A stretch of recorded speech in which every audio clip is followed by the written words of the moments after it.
It's not as much about covering ground and how many letters we can finish in one night. It's about what we can learn and the lessons, the Jewish lessons of life that you can gain, the gold that you'll gain from all of these classes. Okay? So we did Aleph, Bet, Gimel, but I'll just go and recap. So we said about Aleph, it represents God, and that's why the one God, this is the story. The whole Aleph, Bet has a story to it. And in each letter, you also see the way it's shaped, the number that it has a value, and also how it's spelled. Sefer, Sfor, Vesipur. Every letter has a number, a story to tell you, meaning what's inside it, how you spell it, and also how it looks. Okay, so Aleph looks like infinity. That's literally what it's meant to look like. It goes in all directions, and it represents God. Okay, it also has the idea of a Yud, a Vav, and a Yud. And this line here, the Vav is a word for connecting, a letter for connecting, and it represents the higher world, middle, and the lower worlds, right? The creator of the universe, of all the worlds. He is the place of everything, okay? And also Yud, and Vav. Yud is 10, this Yud is 10, and Vav is 6. That adds up to 26, which is the same numerical value as God's names. Okay, so we spoke a long time just about the letter Aleph. Okay, so that's what it represents. The one God, which is Aleph, created divided opposites, which is Bet. Okay, he created a finite world, which is Bet. The word bracha only applies to the finite world that we're in. That's why bracha, blessing, starts with Bet. Why?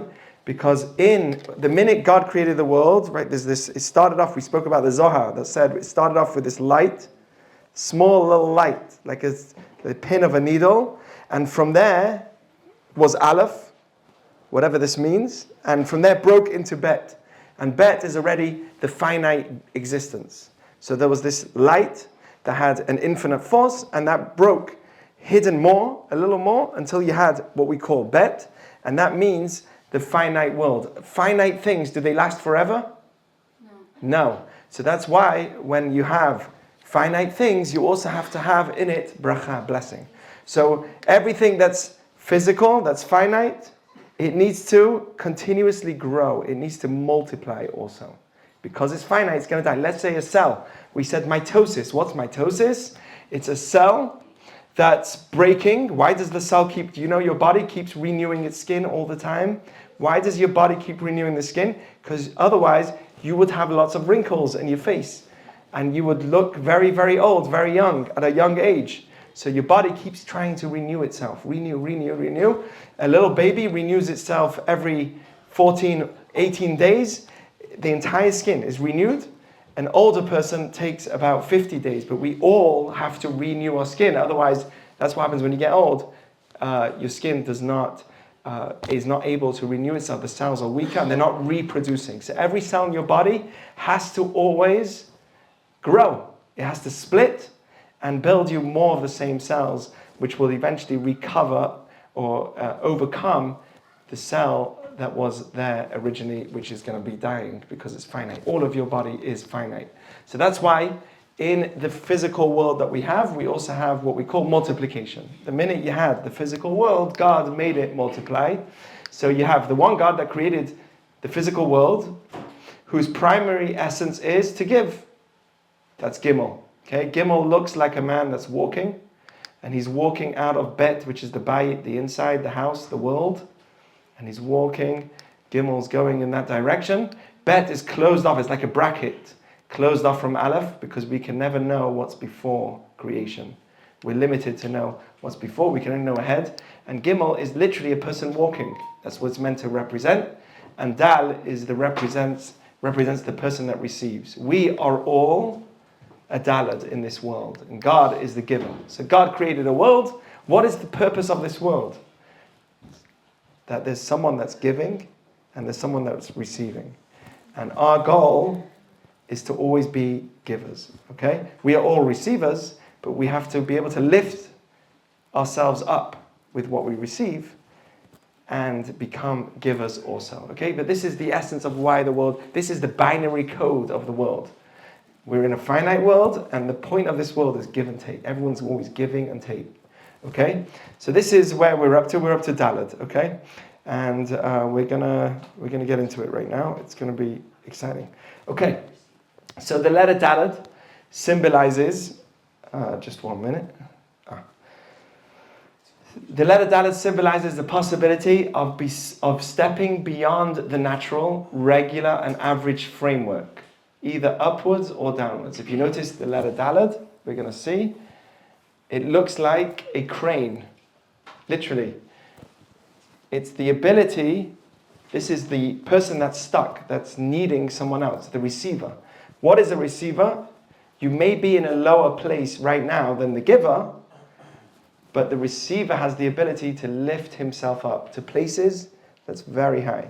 So somebody with the letter DALET in his name has the ability to take himself or others from a very low place to a very high place, and also to take himself and be in a very high place. So in this world that we're in, we as human beings, we are acting as a DALET, okay? So we're going to speak about this more, and it's pretty amazing. It represents the free will that we have to take what we have and become something amazing with it, okay? It says the receiver has the ability to take him or herself outside of the natural predicted state through choice. Okay? We have an ability to choose, and whatever state you're in, you can take yourself out of it through whatever situation you've been. You may not choose your challenges, but how you react to those challenges is in your hands. That's the DALET in your hands. You have the ability to come way above. Okay, so this is the first time you'll see the letter DALET in the Torah. God says, let there be desha, greenery, grass, that grows on Tachea Aretz Desha. This is the beginning of greenery on earth. And this is the first time you'll see the letter DALET at the beginning of a word. You'll see DALET a few times. You'll see there's one here. But the first time it shows up at the beginning of the word is by the word Desha, which is greenery. And why? Well, it's very simple. How does grass grow? It grows very, very quickly. As long as it's got water, it comes out very quickly. And if it's not getting enough water, it will die very quickly. So that's exactly what we're talking about. The reason why I'm telling you different words and different examples to really understand what it means to us, this letter, and what's the essence of it on a spiritual level as well, to all of us as well, what we can learn from this. So it says actually that the wicked are like the desha, they are like the grass, the greenery. Why? God lets the wicked succeed, but it's never long term. And suddenly, evil succeeds, but very quickly. Suddenly this guy comes out of nowhere and he's got this idea, and the success is it's not understood. Evil can succeed very quickly, but they also can die very quickly. And that's something that we always say on Shabbat. B'frach Hashem, we say this every Shabbat because Shabbat is about the end. At the end, eventually, those people that are wicked will eventually, they're like grass. They'll just come up and they'll go down. Some of them also smoke it, whatever, that's another thing. Okay, so it actually says in the same chapter of Psalms, what does it say about the wicked? It says that tzaddik, a righteous person, not like the Rashaim, katama yifrach, he grows like a palm tree. Ke'erez ba'Lebanon, like cedar trees in Lebanon. These trees take years to grow. Righteous people, is it easy to become good? No, it's day-to-day work. It's something that you do daily. To make a choice to do something evil, how quick does that take? A 1 minute crazy decision. You walk around and you do something crazy, you lose your whole future. You can do something that really ruins yourself. And a person can become wicked in a second. But to be righteous, that takes a lot of work. It takes a lot more effort. Okay? So, that's what it means. Bifrach Reshaim Kamo Esev, same idea. Okay? This is David in Psalms. Here's your DALET. You see how it's a crane? A crane goes down to the lowest, to the lowest of places, and it can pull up, right, something so high. And that's exactly what we can do. So this is what is written in Psalms, Daloti vili Yehoshia. When David was broken, he said, Daloti, I am down, Dal, I'm low, bless you. I am low, vili Yehoshia, but with God, you will save me. Through my faith I can come out of it. And then he also said, after he became a king, after he suffered his whole life, his son was trying to kill him. He was chased by everyone. What did he say? Aromimcha Hashem ki dilitani. I'm reading out the Hebrew. I would raise you, Hashem. I would talk about you as a king to everyone. Right? Ki dilitani. Because you lifted me up. Through you, God, you lifted me up. So the word DALET can mean to be lifted up, or it can mean to go very, very low down. And we have the ability as Jews to do either, to take ourselves high up or low down. Okay? So if you notice, I'm going to see the DALET is spelled like a DALET, and it represents a door. If you look at it, this is actually meant to be a door, and we'll speak about why it looks like a door. It's meant. This is the lintel at the top, and this is the door that opens. But you notice that it has a little speck here, it sticks out here, and it has a little sticking out over there. All of that has a reason.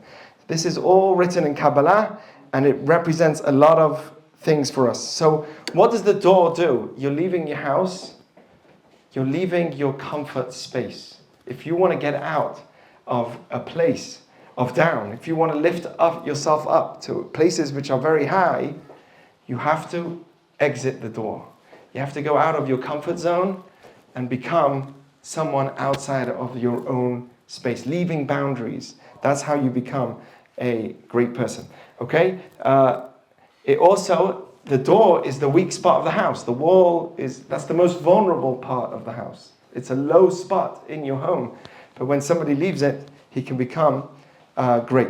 Okay? So if you notice that the DALET, you had the gimel over here, let's say, the DALET is going this way. He's facing this way.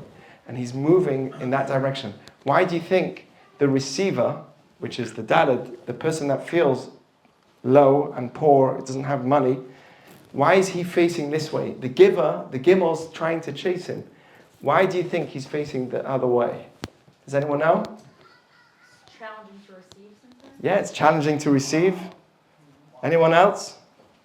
This is what it says in the Jerusalem Talmud. It says in the Talmud of Orla, Man da'achal, the lav delay, someone who eats things which is not his all the time.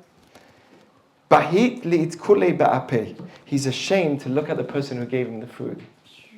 Which is, yeah, when you take from someone else and you just feel like what we call in Yiddish, a schnorrer. It's a good word. You feel like a schnorrer, freeloader. Then, it's you feel bad to look at the face of the owner. You don't want to see the owner of the house. You run away, you quickly eat. Right? So it says that's why a poor person always wants to look the other way. But if you notice, he's not closing himself from the kindness completely.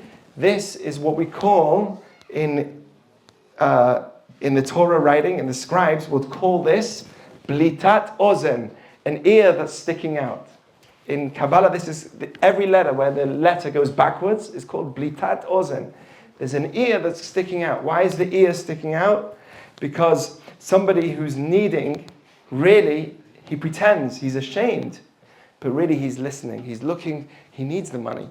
And there's an ear that's listening to know who's going to give him, which type of person is going to give him. He's just ashamed, so he looks in the other way. And then it says also in the Talmud, this is actually not the Talmud, Otiyot Rabbi Akiva, a great Kabbalistic book about the letters of Rabbi Akiva. He says, look, at the DALET also, the bottom, his leg is backwards also. To tell me that sometimes, yes, you're ashamed, but as a poor person, someone who needs, there's a point where you have to take. Don't say, I'm ashamed, I'm not going to take. No. If you've got no home and someone comes up to you and says, listen, I want to give you a shelter, take the shelter. If somebody has no food and somebody gives you food, don't say, nah, I'll manage. No, if in a situation where you really need, allow the giver to give you. And by doing that, you become a giver too. Okay? When you take in a way that you allow the giver, he's begging you, not that you beg him, but he's begging you, at that point, you should take it and allow him to give you. Okay, so for the Persians here, it's basically no taro. Okay, so that's what he says. He also says like this. If you notice, Dalet looks towards Hey. Hey is in the letters of God's name. And although Hey is in this world, it represents this world, but it's the letters, it's already starting the letter of God's name. And it says, Rabbi Akiva said, why does the Dalet look towards Hey? Because he says like this, someone who's challenged in this world, whatever it is, and I'm not just talking about money, someone who's challenged in this world, that is his key to the next world. That is his entrance to the higher worlds when he passes on. Okay? What do they write on the grave of somebody? Oh, here lies a person that had 3 yachts, or here lies a person that had a lot of challenges but overcame them all. Okay? That's the kind of thing. Meaning the challenges is what makes you. It could break you. But we should know, I'm not talking about people say, yeah, but what about this challenge and what about the Holocaust? Wait, I'm not talking about the Holocaust. Don't go there. You don't have to go to the Holocaust to talk about challenges. Every person, I'm talking about basic challenges. Okay? Every person here has a challenge. Even, I don't know, like I cut myself trying to fix the propane outside. So that's a challenge. It should be my only problem. This should be my only problem. That should be my only challenge. Everyone here has a challenge. But the question is, does it make you or break you? We should step over it and become much greater. So the foot, the Talmud, this is what the Talmud says, that the foot goes backwards. And Rabbi Akiva says it goes forwards towards Hey. The foot goes back because he knows that he should turn when he needs. Okay. Also notice how the door is open to its fullest. When someone knocks on your door, when someone comes to you for help, he doesn't know how you're going to react. They don't know how you're going to react and they're ashamed. How do you, as a giver, how do you respond? Even if you're able to give them $1, don't ghost. That doesn't mean you should half open the door. Make the person feel good. It doesn't matter. No one says you have to give $1,000 or give 1,000 hours of your time to your friend. But the ghosting, that's not good. So when you become a giver, if you want to be a giver, the letter Dalet is teaching the giver how to give. Open your door, but open it wide. Give $1. Give $2, but at least smile. Don't be, I don't have $1,000 to give you, so you know what, I'm just going to ghost the guy and not talk to him. Or I don't have the time to give you, so I'm just going to ghost him. He wants some help, I'm too busy. I've got other things to do, I don't have time to help this person, so I'm not going to give him my time of the day. No, open the door and respond and just deal with it. Don't run away with the person that needs, because if you want to be a giver in this world, that's how you do it. Okay? Now, in Kabbalah, they also say like this. This is in Sefer HaBahir. In Kabbalah, they say like this, very interesting. They say, if you notice, Dalet, which represents this world, the 4 corners of this world, Dalet is 4, and it represents this world where we have the free will to either go up or down. Dalet has a Vav and a Vav. This is in Sefer HaBahir. I just want to prove that this is not me making up. Reb Nechunya HaKaneh. This is from the times of the Talmud, and it's a great Kabbalah book. And he says like this. If you notice, it's already starting to talk about this world, free will. It has a Vav and a Vav. 6 and 6. These represent the 12 altogether. 6 and 6 represent the 12 mazalot, the zodiac signs that we have, that are Jewish, by the way. Absolutely. And the 12 zodiac signs, right? You know that Virgo is Elul, is the month of Elul where we all do teshuvah, we renew ourselves, we come like a virgin, we renew ourselves.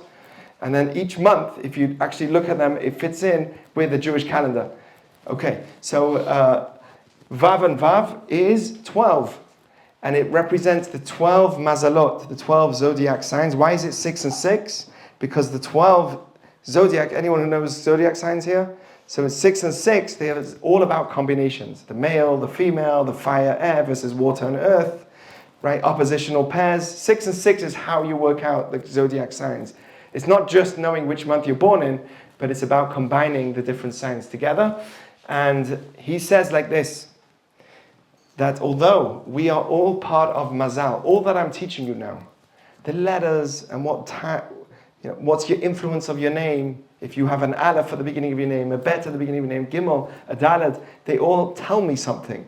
All this stuff is not the ultimate wisdom. What really matters is that you are above it all. You are above mazalot. You are above all the signs and predictions that they tell you.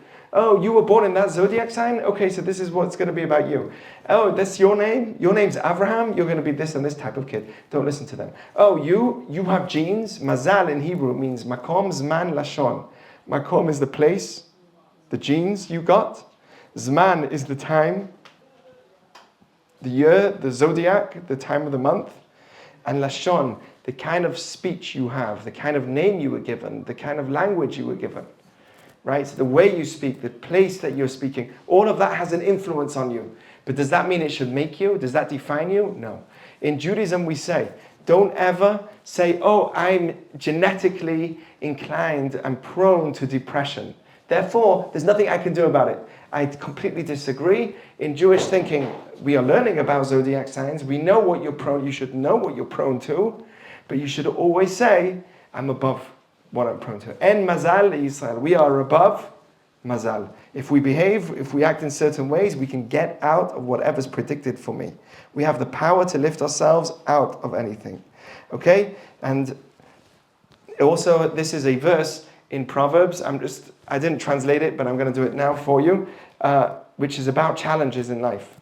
Any challenge that you have, this is Solomon speaking, the wisest of all. He says, Musar Hashem, challenges are from God. Beni, my son, al timas, don't be disgusted by them. Don't say, I hate life, go to your bed and do nothing. Don't do that. Va'al takutz betoch achto. Don't despise his rebuke. Everyone's going through challenges. Don't hate them. Don't despise them. Just two things. Et asher yehav Hashem yochiach. The one that Hashem loves is the one that he rebukes. If he's challenging you, he loves you. He wants more from you. He wants you to grow. He wants you to become greater. He doesn't want you to break. He wants you to learn from it.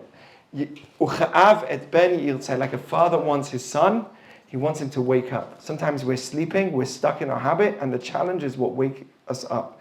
Don't ask me about big challenges that happen in the world. I'm talking about you.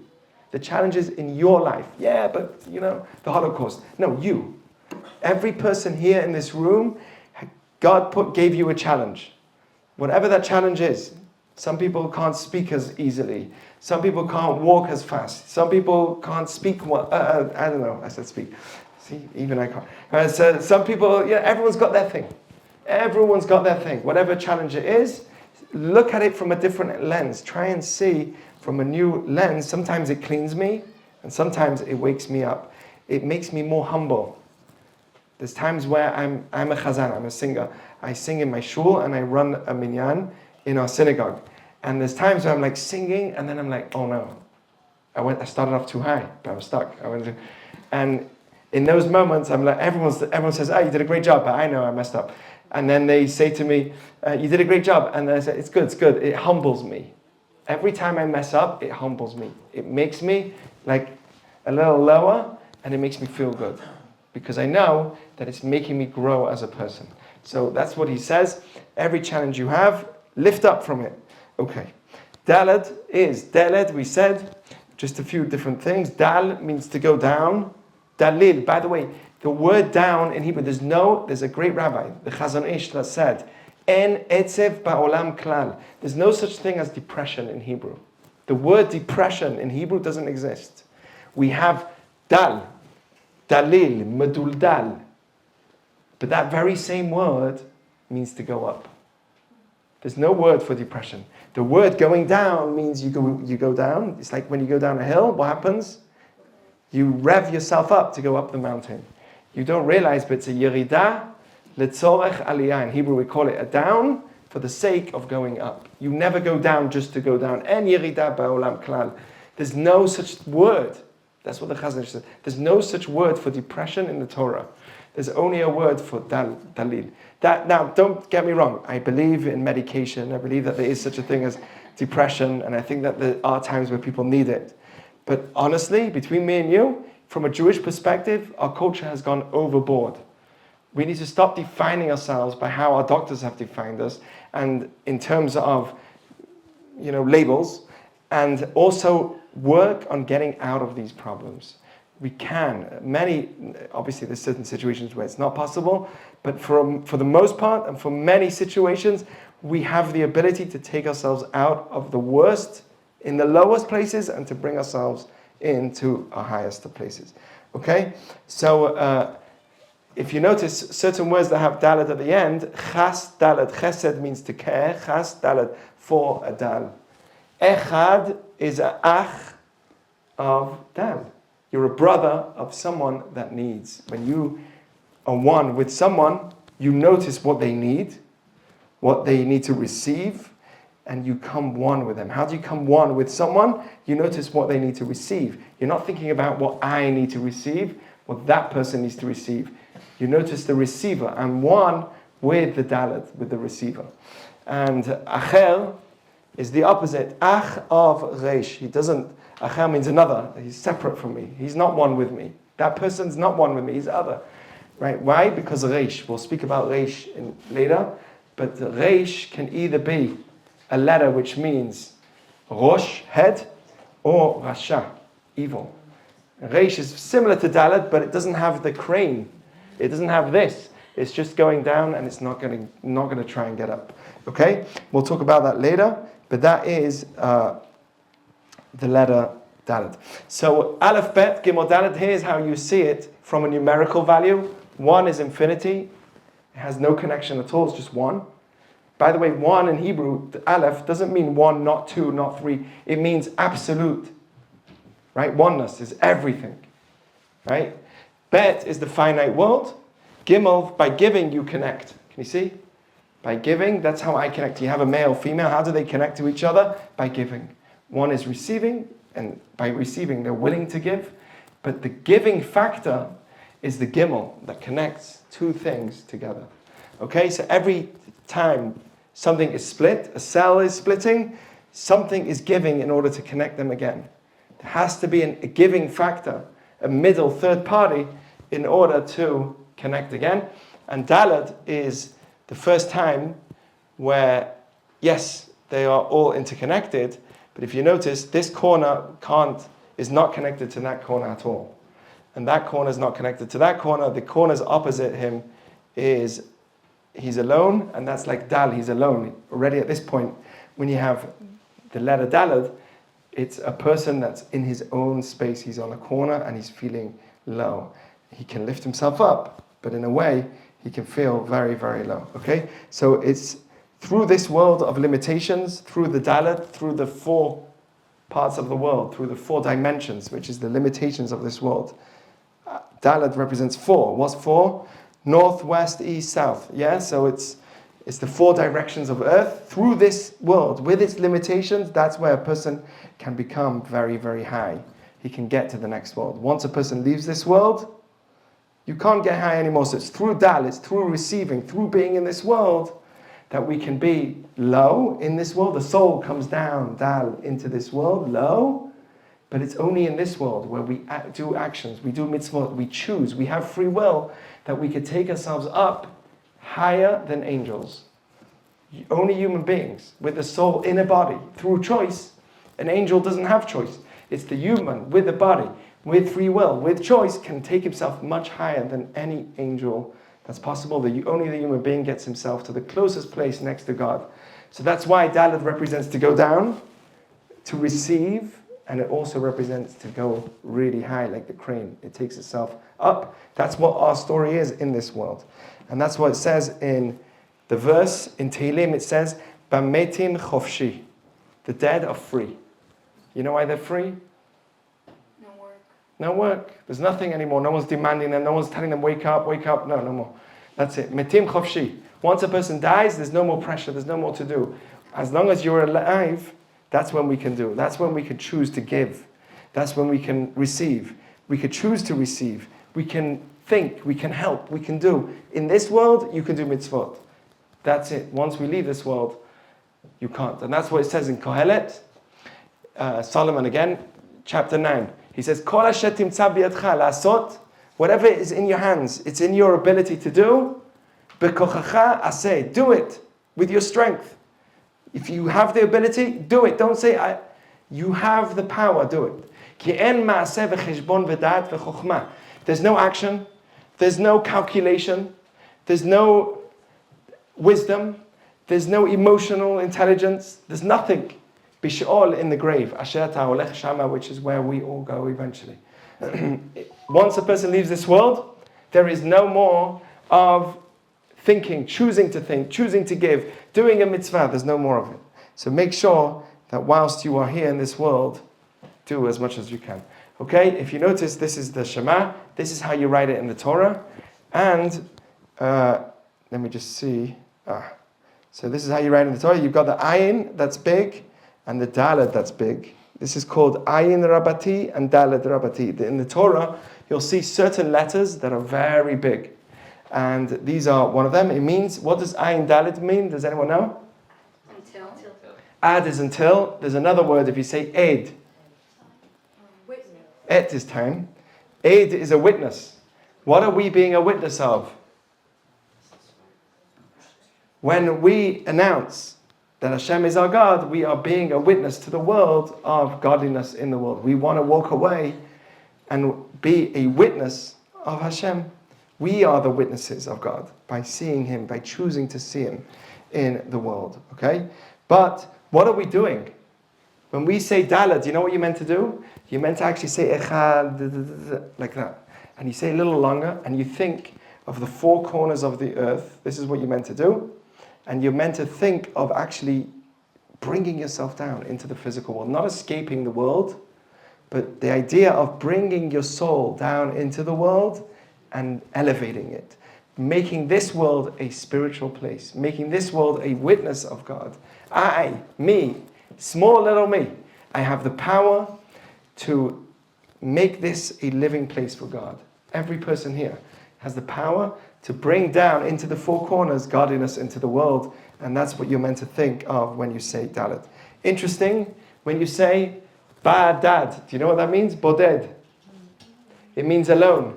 During COVID time, they said everyone should be Babdidut, Boded, alone. Look how it has two Daleds. Bet is leaving the house. Bet means to a house. Right? Bet is a house, Bayit. And Dalet is twice. It's very strong. You're really alone in the house. Isn't that sad? Ba'adad. But when you're alone, can you lift yourself up sometimes? Yes. Oh yes. When you're alone, when you meditate in Judaism, we want you to be alone a lot of times. Go far away. Did you know that all the forefathers, all the Jewish forefathers, Abraham, Yitzchak, Yaakov, and so on, David, all of them, Moses, they were shepherds. Do you know what it means to be a shepherd in a field? Sheket, no noise. It's just you and meh. It's an amazing feeling. So in that moment, right, meh means what? What am I here for? In that moment, you can come to really contemplate and think about your life. So sometimes it's good to be alone, but only for the sake of not being alone, for being closer to God. So the point of Dalet, of being alone, can be beneficial if it lifts you up. Make sure that you're alone in your house for the sake of lifting yourself up. If it's bringing you down, get out your house, right? Lift yourself up, get out. But only be alone for the sake, I need quiet, I need to grow, I need to meditate, I need to think, I need to digest. Then you should be alone. Okay, Dibur, why do you think Dalet, Dibur, speech, starts with Dalet? Anyone know? Remember, we said down or up. You can lift yourself up, or you can bring yourself very down. What does speech do? What could speech do to someone? Hurts them or adds volume. Yeah, you can either bring them down or lift them up with your speech. That's why Dalet represents Dibur. Degel, a flag. That's an easy one. Why is a flag with Dalet? You're lifting up something that's down. Right? Why do people raise a flag? To make a statement that they think it's something that's down, that they need to bring it up and raise it and show pride of it. Okay? Derech, to go out on the way. Why does that represent DALET? Why is that represented DALET? Right? When you go out on the way, you can either... Choose your path. Right, you've got two different paths. True. That's true. But what is DALET? What is derech doing? Do you know what it can do? It can build you. It says that you should change place. Mishaneh makom, mishaneh mazal. Sometimes changing place can change your mazal. Like we said before, don't get too into your mazal, but for a general thing, sometimes if you're in a bad place, down place, go on a way. Change your way and it can be beneficial for you. But what does traveling also do to you? Has anyone here traveled for like 6 months plus? Yeah, what does it do to you? It makes you enjoy the travel and it makes you see beautiful places, but then at some point you don't have what we call misgeret. What's a misgeret? How do you say that? What's a misgeret? Routine. You don't have a life routine. And in some ways, traveling, like the Talmud, like the Torah says, like when Lech Lecha, when Abraham was told to travel, Hashem said, for the traveling, it holds you back from many things. It holds you back from having a family, from being grounded, from seeing you. Traveling can also hold you back. So, derech, when you go on a way, it could either elevate you, it could be something that lifts you up, you needed it, but remember that it can also take you out of routine and bring you down. Right? Don't take vacation for a year. It's not a good idea. Dimyon, imagination, is all ideas that can either bring you down or bring you up. Okay? Let's keep going. We just say like this. So a person whose name begins with DALET can either lift himself up or bring himself down. Very good, very good. Okay, let's look at this. We'll say a person whose name begins with DALET is a person. I wrote it twice. Possesses a unique ability to elevate themselves and others. They are naturally optimistic, committed to their goals, and thrive on working toward meaningful achievements. They are filled with happiness and purpose.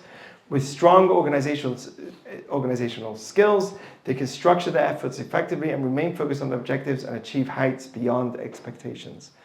Because they know of their mission to lift up, they have a tremendous ability to see the top of that crane and lift everyone up with them if they wanted to. However, the other side is free will. This power comes with challenges. If their energy is not directed in the right way, they may fall lower than others, struggling with feelings of inferiority. They feel down suddenly, I'm not as good. That can lead to illogical or counterproductive behavior. To prevent this, it is essential for them to maintain a balanced and reasonable approach to life. Balanced through Torah and values. By setting achievable goals and grounding themselves through Torah study and Musar, they can harness their strengths and fulfill their potential while avoiding the pitfalls of their inner struggles. It's true that they can go high, but through their height, they can also take themselves down if they don't feel like they're getting somewhere. They can go really, really down and feel like, okay. A DALET is a people pleaser. Anyone here a DALET? Okay, there you go. It's a beautiful name and it has tremendous potential to lift, and you have to be aware that you can also go very far down. Let's go to the next one. Letter HEH. This symbolizes bringing potential into action. Okay? So you have an idea. God created a world and it was all about splitting and multiplication and growth and giving, but what actually brought it into reality? The letter HEH. So that's what the letter HEH symbolizes, bringing potential into action. Representing birth, ledah, when you add a HEH at the end of the word, ahava. The word to love is ahava. What are you adding at the end of it? HEH. Why? Because giving, which is have, leads to ahava. At the end of it, it comes into reality. So love is a reaction of giving through have, which means giving. The root of ahava is giving, have. Through giving, you will get eventually ahava, love. The outcome of giving is love. That's why HEH at the end, whenever you add HEH at the end of a word, it makes it either female or it's about bringing something into reality. Bringing an idea into reality. And that's what women do, right? So we'll speak about that. That's why it's also represented in birth, sustenance, as well as pleasantness, gentleness, and uniqueness. right? We'll speak about that too, how the letter Hey is the most silent letter. Okay? We'll speak about that and what it represents. So with the Hey, it says the world came a reality. Ele toldot hashamayim v'haaretz behi bare'am. This letter Hey here is small in the Torah, very, very small. And the Talmud says that God created the heavens and the earth with Hey. What do you mean he created with Hey? He created with Aleph, with Bet, Gimel, Dalet. Yeah, but he actually brought things into reality with the letter Hey. And actually you've got God's name in Kabbalah. I'm not going to go too into this, but there's 4 worlds before we actually have our world that we're in. We have Olam, Atzilut, Bria, Yetzirah, and Asiyah. Asiyah is the final world that we are in, which is what we call the world of action. Atzilut, Bria, Yetzirah, Asiyah. The final world is action. It's like basically the hiddenness of Hashem, more and more hiddenness until you have the physical world that we're in.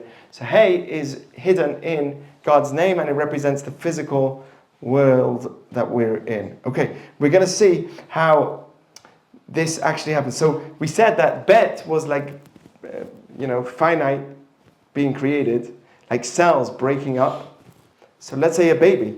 You have cells keep breaking up, and then eventually you have a baby in the womb, but the birth of the baby, all of that potential, all of that. Think about how much goes on in the world before a baby is actually born. The amount of cell growth from the minute of conception till the minute of birth is so much going on. And then the Hey is the birth, okay? So that's how we look at the world also, that till the world was created, so much was happening, and then the world actually coming into existence, that is through the letter Hey. So that's why the first time you'll see Hey in a word in the Torah is Hayita, became to be. V'ha'aretz, Hayita, was. Hayita, was. Hithava, became to be. Tohu vavo, was deserted and empty. But the word Hey at the beginning, in the first time in the Torah, literally means to become into reality, came to be. Okay, we'll go to the next one. You see here, this is how you spell out the word Hey. Okay, Hey is spelled Hey, Hey. And how do you say it? It's the only letter, this is what it says in Otiyot de Rabbi Akiva again. It's the only letter in the Hebrew alphabet that is completely silent. You do not use your tongue, you don't use your palate, you don't use your teeth, you don't use your throat, and you don't use your lips. None of them. You just use the air of your throat. What's it teaching me? Says Otiyot de Rabbi Akiva. Just like when we say, hey, we don't put any effort. It reminds me that for God, creating this entire universe, an infinite being, didn't take any effort at all. Bidvar Hashem, it says, Bidvar Hashem Shemayim Naasu. That through the words of God, the heavens were made.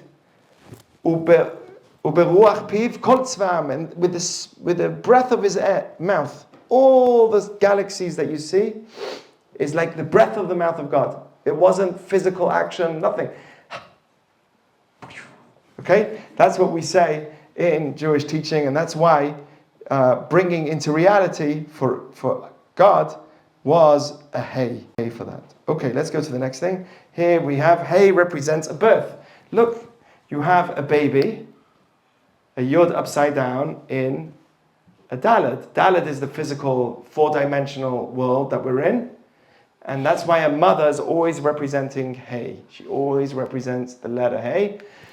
Isha is a woman. What's a man? Ish. Ish, Isha. They both are basically the same words with Ish, fire. But Isha has a letter Hey at the end. Yeled, Yal, Yalda.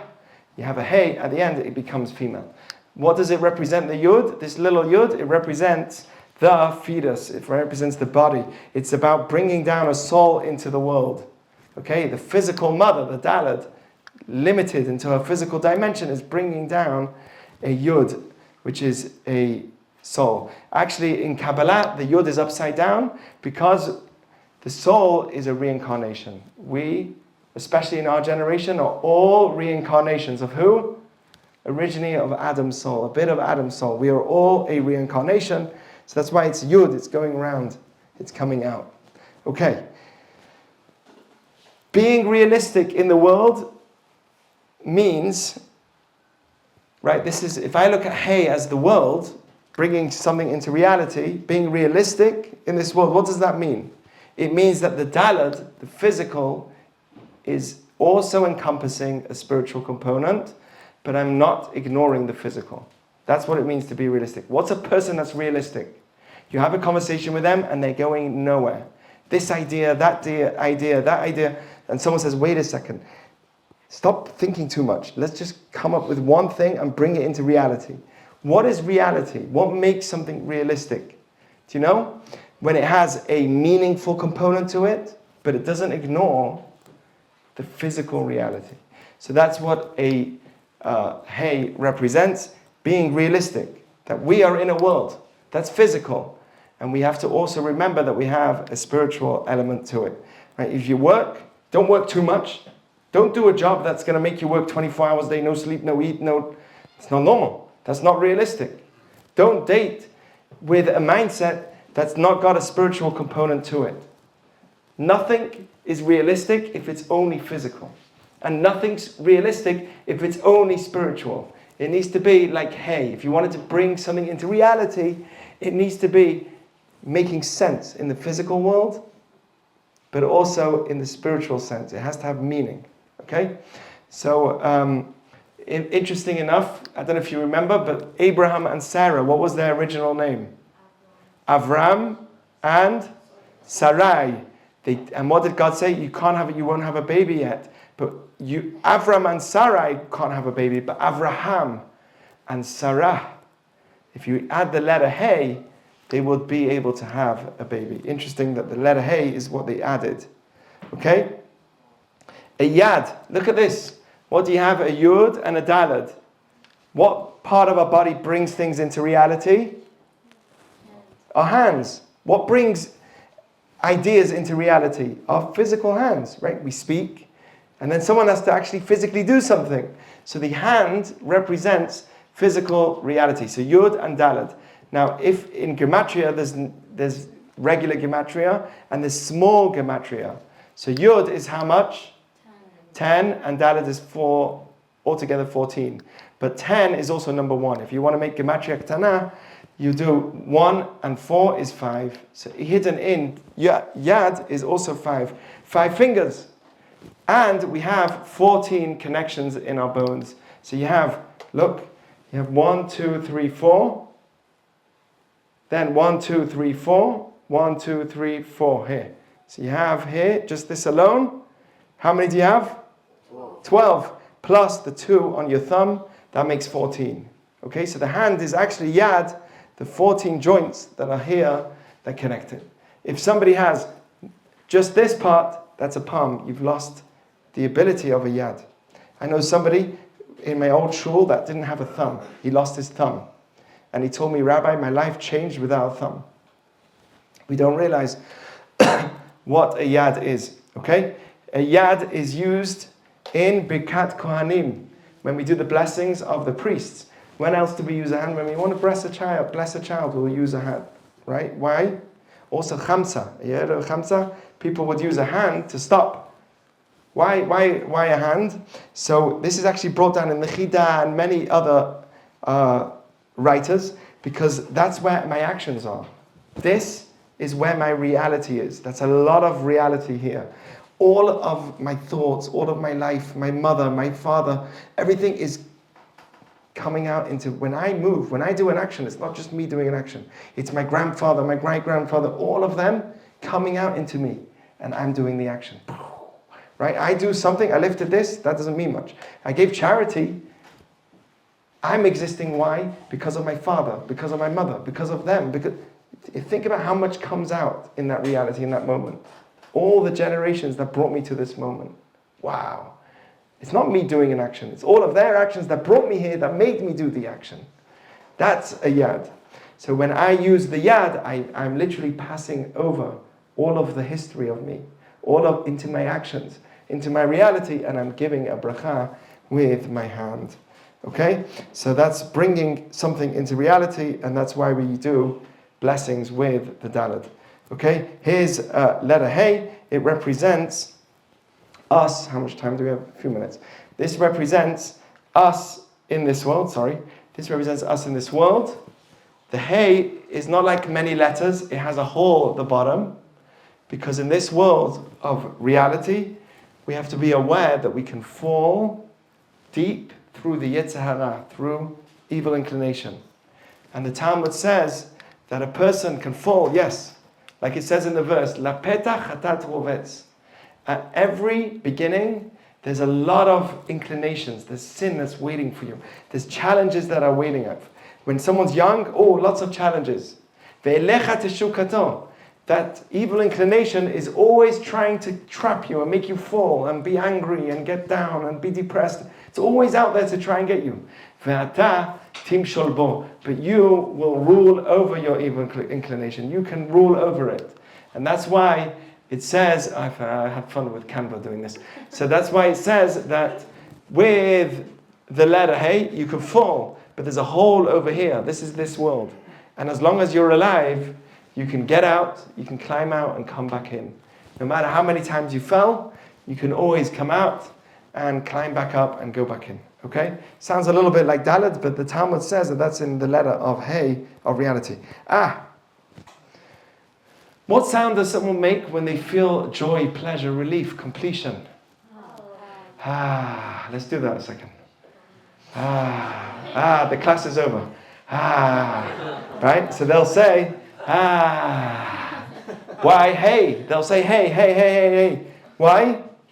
Because they are bringing out their emotions. And hey also represents bringing out an emotion. Because you're bringing all of that thought. And what's the feeling of pleasure? The feeling of joy? It's a lot of effort. And suddenly you feel the joy. So it's coming out into reality. Okay? So emotions is actually a very realistic aspect of you. And that's why any emotion, positive or negative, ends with a hey. Ahava, simcha, revacha, nechama. All different words. Sinah, these are negative. Jealousy, pride, jealousy, hatred, worrying, and shame. Always added with a hey. Any emotion has a hey at the end of it, because what's happening actually, and you should know this, whenever you see someone who's very emotional, it's not an emotion from now. It's previous, it could be previous trauma. It could be it's all coming out into reality. An emotion is bringing out into reality all of what you've been thinking. You didn't just get angry, right? That was because in your head you've had all these thoughts and this is bothering you and then there's trauma and it comes out. Okay, so that's why emotions is expressed with a letter Hey. Okay, it says in the Zohar that when you say Hamotzi lechem min haaretz, if you want to be blessed with parnasa, with money, a person should actually say Baruch Atah Hashem. This is a way to have a lot of money. One of the ways, you lift up your bread and you make hamotzi. People say, why should I make hamotzi? Hamotzi is a blessing for money. Because you're thanking God for giving you money. But what do? You're meant to say, Baruch Atah Hashem Elokeinu melech haolam, hamotzi lechem min haaretz, who brings out bread into the world. And the hey is actually meant to literally imagine coming into reality. That this bread literally came into my reality. I don't know how. I didn't make the flour. I didn't even make the bread. But I have the money to buy it. So it's literally thanking God, Ha-motzi, for bringing it into the reality, and you look at the bread and you eat it.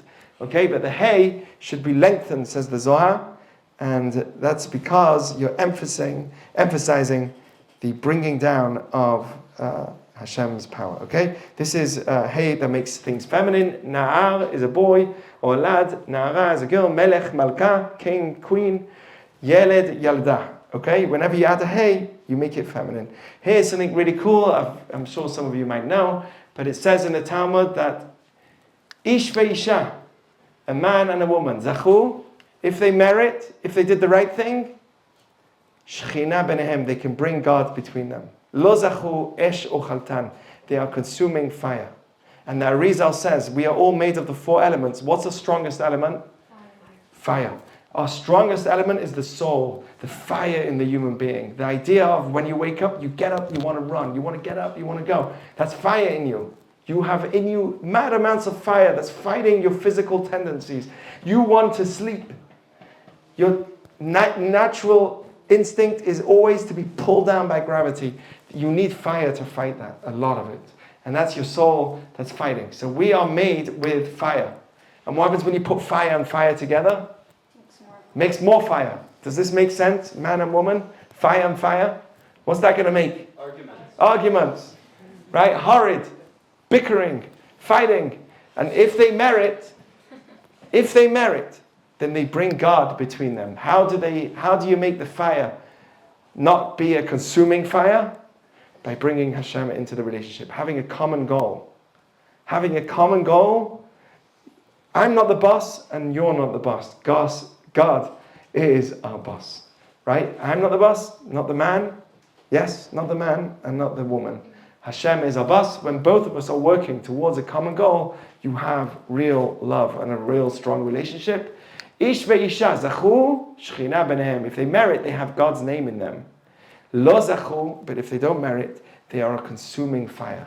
They are just a bigger flame. Right? The Havdalah candle is 2 candles. It's a bigger fire than single candles. When you put 2 flames together, it comes a furnace. It comes a real fire. Okay? So let's look at what we learned today.